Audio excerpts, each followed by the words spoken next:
Good afternoon, mis amigos. My name is Gerard.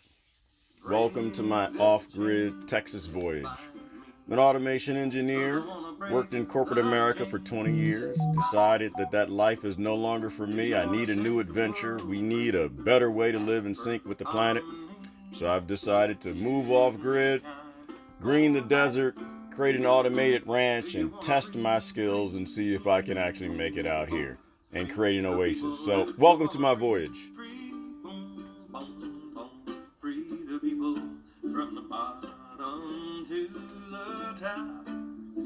All right, there. I got some data offloaded so I can actually make a video, which I do apologize. I've not done a video in a while. So, the first thing I'll say is Happy Thanksgiving to everybody out there. I really appreciate you, especially all of my followers.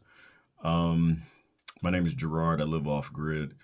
Well, first let's deal with that. That one of the questions I get the most is the whole off grid thing. You're off grid, but you're on YouTube. You're off grid, but you're on TikTok. I always laugh at stuff like that. So first of all, let's clarify one thing. Off grid and being a recluse are not the same thing. Living off grid means you live off of a grid. You can live off the power grid. You can live off the water grid. You can live off of the political grid. You can live off a lot of different grids. So the real question is, what grid do you want to live off and go do it? But is anybody 100% off grid of this system? No, it's not going to happen. So you have to determine what you want to be off grid from and why. You can live in suburbia and be off the power grid. You can live in suburbia and be off the water grid. So anyway, not going to go through that. Again, recluse and off grid are two different things. I'm not a recluse. I help build this world as an automation engineer, and I will engage in it anytime I like, in any way I like. So first of all, let's not do that. Let's not do the little weird zipper contest stuff of, if you want to escape the system, determine why you want to escape the system and go do it. A lot of what I do is just living life. I've lived on grid my entire life. I've been an automation engineer. I've had a lot of money and I've had very little money. I've experienced that. Now I'm having a different experience. I'm living my dream. I literally wake up every morning, drink coffee, and figure out what I want to go do.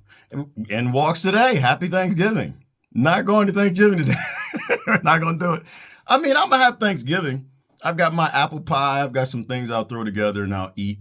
Don't have much food, sustainably. I've grown most of my own food for the past 4 years. That's not happening now. Somebody thought it was a good idea to free range the chickens. And the chickens are going nuts. They eat every damn thing. Little bastards. They got inside the aquaponics system and the stuff they didn't eat, they ate all the mint, they ate most of the lettuce, they ate the broccoli, and they crapped on everything else. I am not starting a new avian flu by eating lettuce that's been crapped on. Not doing that one. But I just called my neighbor and I had to apologize. The brothers have been trying to get me to go to Thanksgiving for a long time.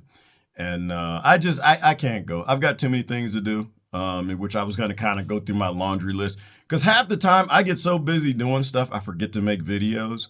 And I really don't know what's interesting to you guys. I appreciate the follows. I appreciate the Patreon. I appreciate, the people who help me pay the bills.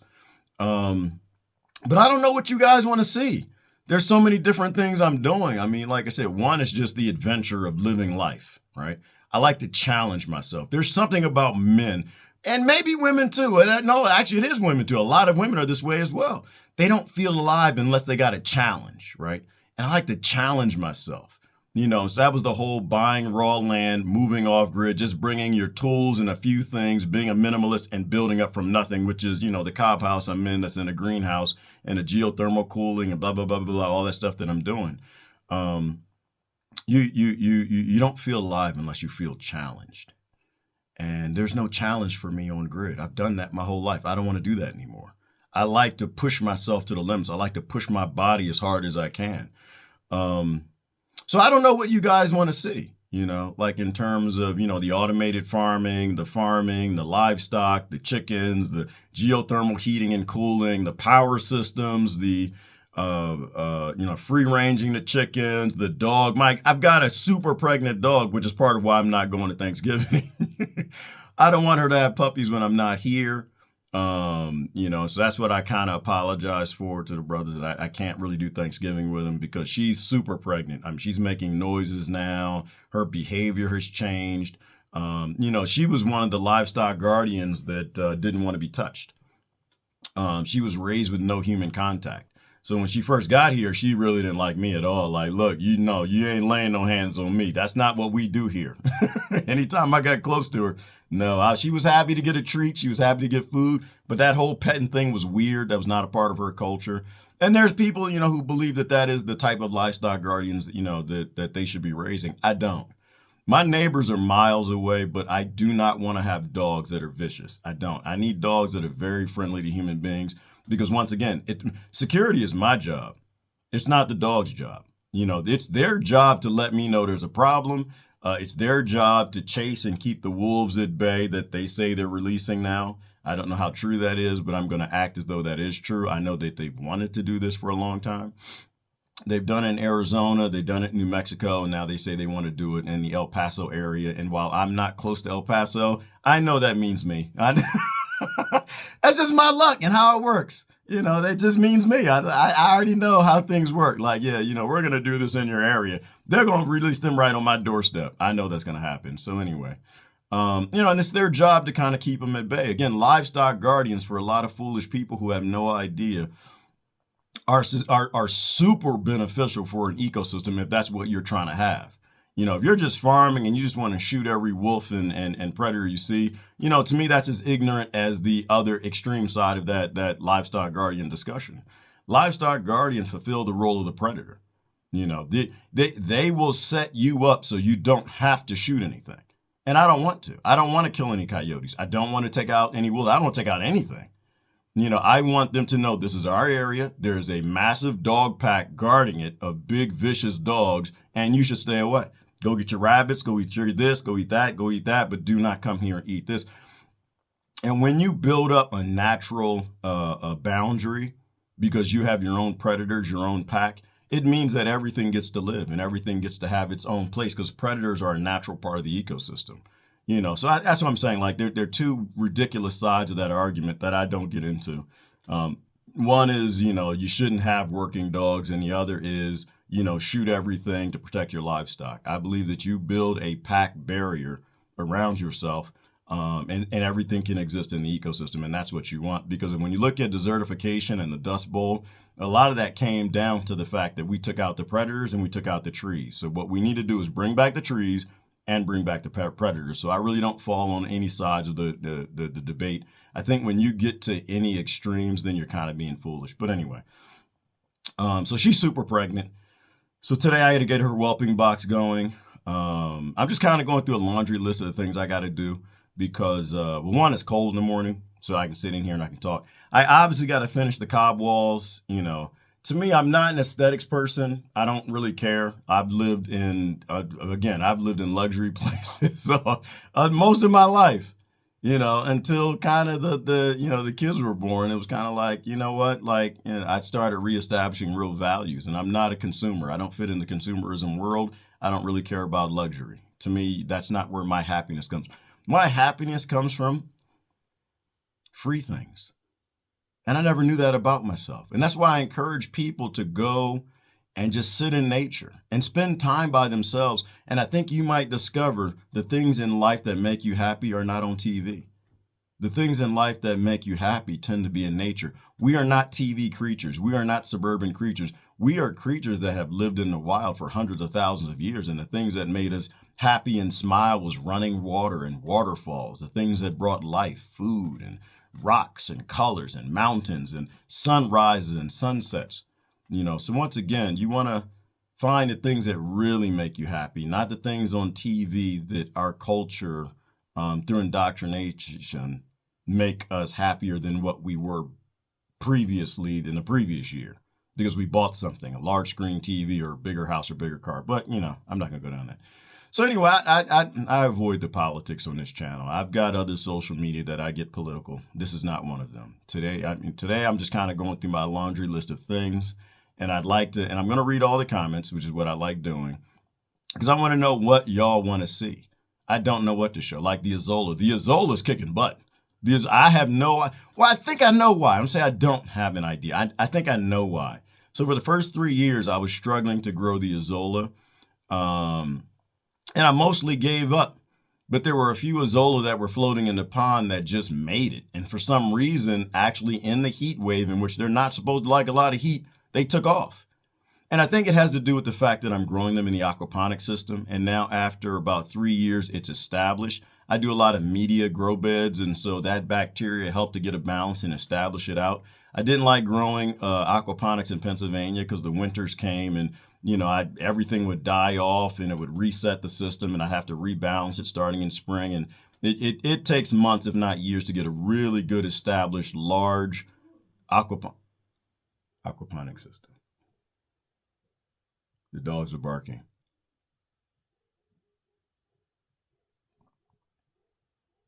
It might be hunters, so I don't know if you guys can hear them, but and there you go. There's another whole thing is the dogs. So they're livestock guardians. They're subadults. Two are juveniles, and they're just naughty as hell. They're getting in all the garden beds. They're digging up trees. They're going nuts. Luckily, I don't think they've killed any trees yet. I have a design for putting rocks around the trees and building up cob barriers around them to protect the trees from the wind, the cold, and the dogs. But even repairing the fence line that they're within to keep the chickens out as well. It might be a hunter. And that's another reason why I'm not doing Thanksgiving away, because hunting season starts today. And a lot of my friends are going to be out here in the mountains, hunting in the hills, on the plateaus and stuff. And I want to make sure that, my dogs stay away from them and what they're trying to do. Just, being, neighborly to a degree, sharing the land. That's what we all should be doing.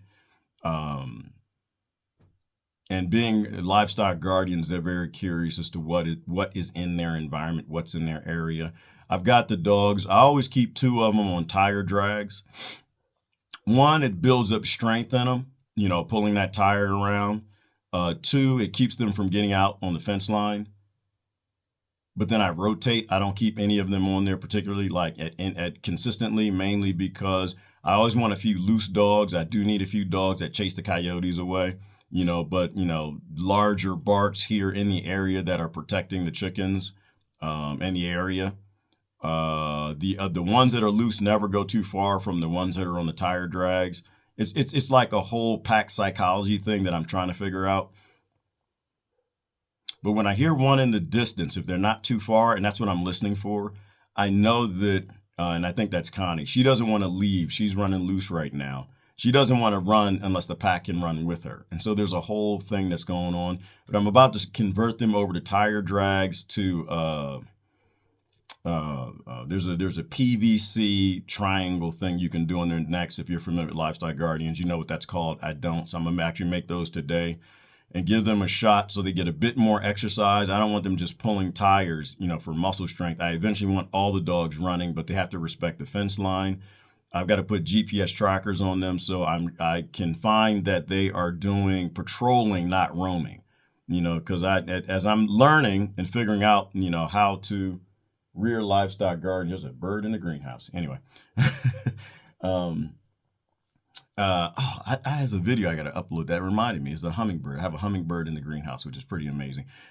Hopefully I'm gonna start working on my video editing. I do have video editing software, so hopefully you'll see pictures rotating. I'm just not gonna upload this video. I'm gonna try to make it more interesting. Not me just sitting in the in the cob house in the morning warming up. What we were talking about.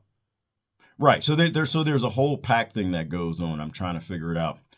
So after the livestock gardens become mature and they understand that this is our pack, they're staying with the goats, they're staying with the chickens, they're only patrolling the camp, and you can see them on a GPS map that they're circling their territory as opposed to just running out, roaming, and coming back.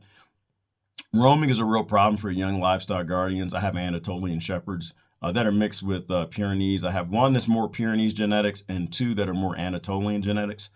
But they all love roaming because they're young. And the main reason why is there are cattle back here that really aren't supposed to be back here. There's a fence that was broken or cut. And so another rancher's cattle are coming back into this rancher's area where there aren't supposed to be any cattle. The land's supposed to be resting. And so They're still barking. They're going out and they're attempting to protect those cattle, and I don't want that. One, that rancher and I, we don't really see eye to eye on everything yet. We see eye to eye on some things, not everything yet. And I don't want my livestock guardians risking their life to protect his cattle. That's not a good idea. I've got goats I've got the goat fencing going up now, goats coming, because when the puppies come, I believe at the 2-week time frame, maybe a little longer because it's a little cold out now in the evening sometimes, I need to start attaching them to the goat herd so at a very young age they know that the goats are part of their pack, so they can go out and roam with the goats and protect the goats. So that's just another thing I'm working on. So again, I'm kind of going through my list of things, and if you hear something that's interesting to you, then I will do videos on that. But I have no idea what people want to see. I've worked on the automation a little bit. I've not done as much as I've wanted to do, only because it's just getting cold. So I'm working on the greenhouse roof. I'm going from that flappy plastic, typical greenhouse plastic, to the hard plastic and a hard roof. So it'll be more of an atrium, I guess it might be called, with skylights as opposed to letting so much sunlight in. And there are a couple reasons why. I want things to be sustainable. And flipping the plastic every 3 to 10 years, I don't want to do. I would love it for this place to be sustainable 10 years, 20 years without having to interface with society or the system at all. And so that gets into feeding the dogs, rabbits and other prey that's out here, feeding the chickens, the Isola, the black soldier flies, which I can get into, and just making it sustainable, but also not having to replace the floppy plastic. So the greenhouse roof right now, I'm converting over to a hard roof. And so that's a thing. Rainwater recovery, that's another thing. Finishing the cob walls, that's another thing. And so I've actually got a section over here that, a mixture that I appreciate. There are a lot of different clays out here and mixtures, and where I collect them and what I use and how I refine it. That's kind of a thing. So I can kind of show some of that as well. I have a heater, by the way. I'm kind of wrapped up in my blanket to be warm in the morning. It's probably like 55 degrees in here, but to me that's cold, which is weird because coming from Pennsylvania, it'd be in the teens for like 2 or 3 weeks every winter. But my body, I think the way somebody put it is your body fat changes in structure going into the fall, into the winter. And so the colder you are, the more air gaps there are in the fat that your body makes. And so being out here in the heat, 50 degrees now feels like 30 degrees to me because my body, if I understand the science right, is making fat that doesn't have as much airspace for insulation. So while I could run the heater all the time, I don't want to. My brother came out and stayed. He complained about how cold it is because he loves the heat.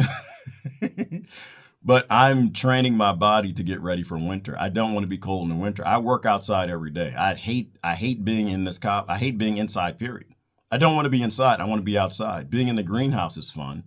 And so I want my body to be as adapted to the changing temperatures as possible. And that comes from not like hiding from the real temperatures. So I like to remain a little cool in the morning. I just throw a blanket on. I turn the heater on as little as possible. I made another pond for the Isola. So I want to get the Isola production up. I do not feed it to the chickens yet because I want to make as much Isola as possible. If you don't know what that is, it is an aquatic fern. It's supposed to be one of the fastest growing floating aquatic plants on the planet. It's a very high in protein. It's a great livestock feed. And so it doesn't do too well in the winter out here.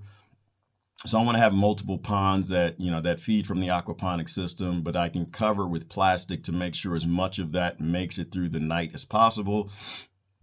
And walks converting the greenhouse walls to cob finally. The greenhouse technically is a wallapini, which is mostly subterranean, but the walls that are above ground, I just threw plywood up temporarily. They should be all cob. I was going to do straw bale. I've changed my mind on that. I am going to do cob mainly because I like the insulation factor of cob better when you put bottles inside the walls. Not like these bottles right here, but when I had a work crew of young men, my sons and their friends here, they started putting bottles within the walls. Like I have a lot of water bottles, and I like to reuse and recycle them. Somebody drinks a lot of beer here, and I don't know who the hell that is, but there's a whole bunch of beer bottles around, so we like to include those in the walls as well. And that increases the insulation factor. And so I got to finish the walls of the greenhouse so we can talk more about the cob and how we make it. We've been making it with the backhoe, and I've got an idea for using the Bobcat and a new larger rock separator or clay, well, rock clay separator, so that the finished product is a refined or a sifted sand and clay. So there is that. The ponds are another thing. So the pond, oh my goodness, I'm working on about 3 of them consecutively right now, which, it's just how my mind works. I can't do one thing. I'm kind of scatterbrained. I work on a lot of different things at a time, which is why I'm never bored. I'm always having a lot of fun with what I'm doing. So we can talk about the ponds and the dams. We can talk about the check dams and how they all kind of feed into the system. But I have higher ponds where the water is being pumped now. Well, not now, because the rivers haven't run that much this year. This year was a bad year for rain. But when the river does run, using the pumps to pump water to the higher ponds, so all the ponds fill up, so I've got enough water for the whole year or longer.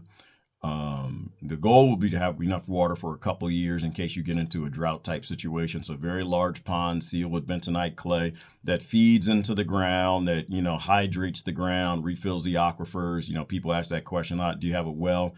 There is a well I'm repairing. So we can even talk about that, working with a rancher repairing a well, so we can even go through that. Someone thought it was a great idea to throw a bunch of rocks and concrete down to lock the well up.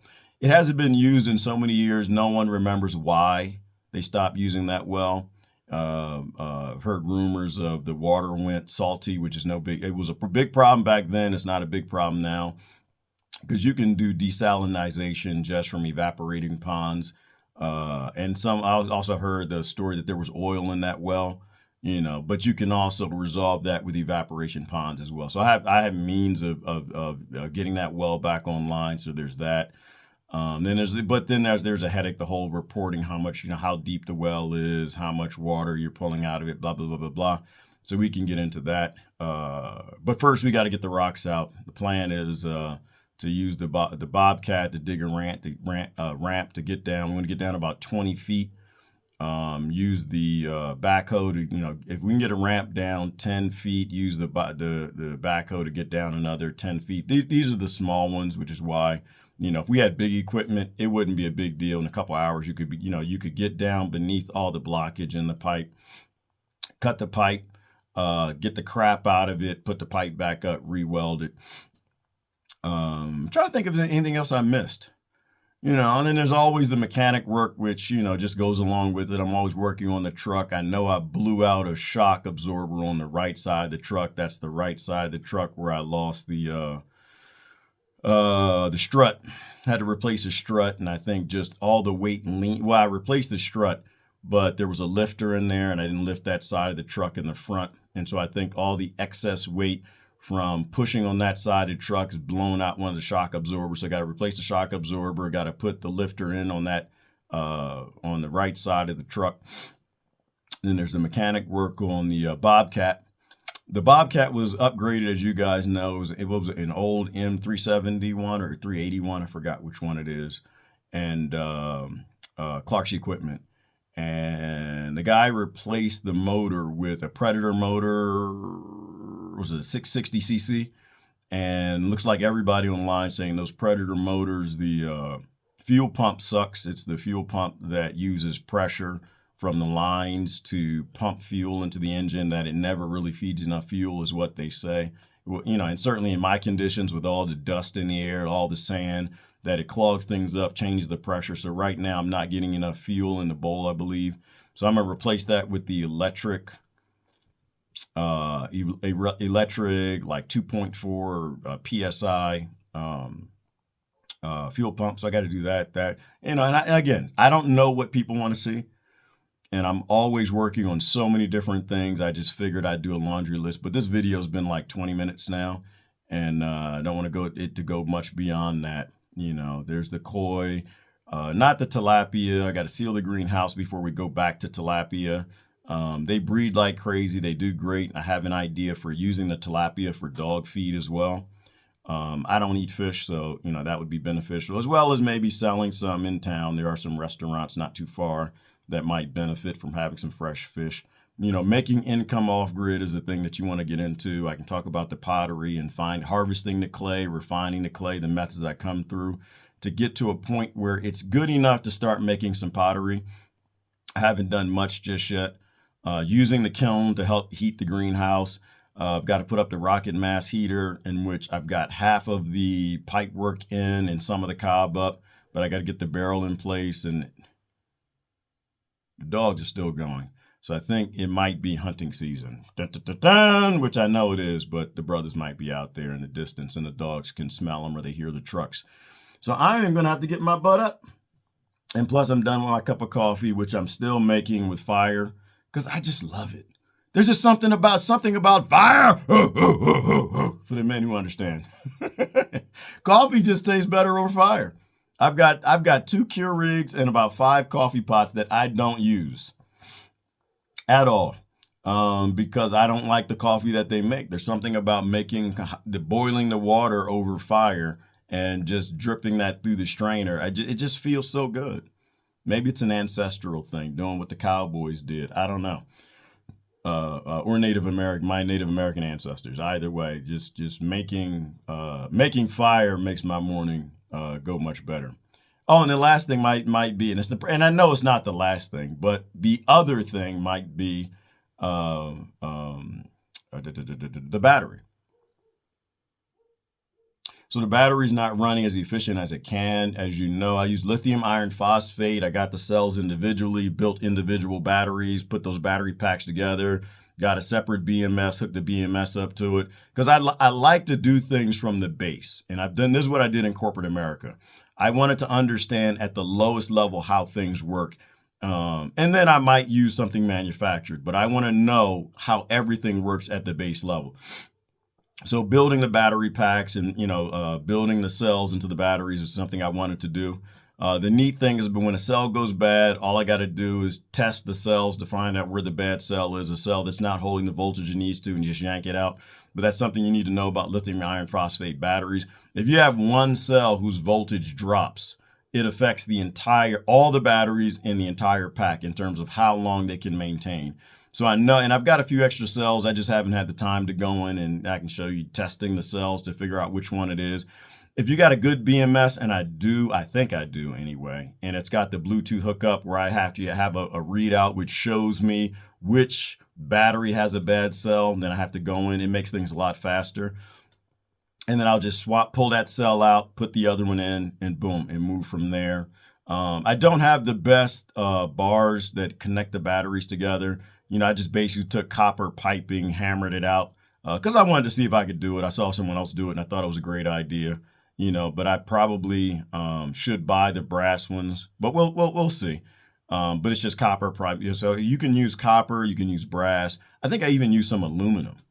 And it all worked out. Didn't have much problems. And this gets back to being raised the way I was. We used to play around in the junkyards, grabbing stuff, making stuff, having fun. I like to break electronic things down as a kid and rebuild them. But anyway, so I'm not going to go much further than that. There's so many other things I can talk about. I think the last thing I'll say is, so I have a list of, I think, around 60 items of automation, and taking this ranch that I'm building, the farm that I'm building, into an automated ranch. And so as I'm doing things that I don't want to redo, like that's the greatest engineers in history were farmers. That's where all the engineers came from. They literally built this world, and they did it because they knew how things worked at the base level, and they repaired things, and they fashioned things out of just random parts that they had. Brilliant geniuses. So, but as I do things, I don't like to do things twice. And this is where being an automation engineer kind of comes in. I look at a thing, I build the thing, and I realize where it fails. And I don't like to go out and repair the things that fail. And so I think in my mind in terms of automation, how do I automate this thing on the farm? And so there are probably about 60 points of automation. that I have in a spreadsheet that I'll be using the Raspberry Pi Pico, as well as I might use some Arduino open source stuff. But all the software will be available. I'll put it all out on my website, which is up. Some of y'all know what it is, but it's not ready for prime time yet. It will be, which is where I'll, have Pottery out there. I've got a lot of other friends who live off grid and, small business owners who want to, sell things. I think we have to support small business and people who have carbon low footprint who are making things as well.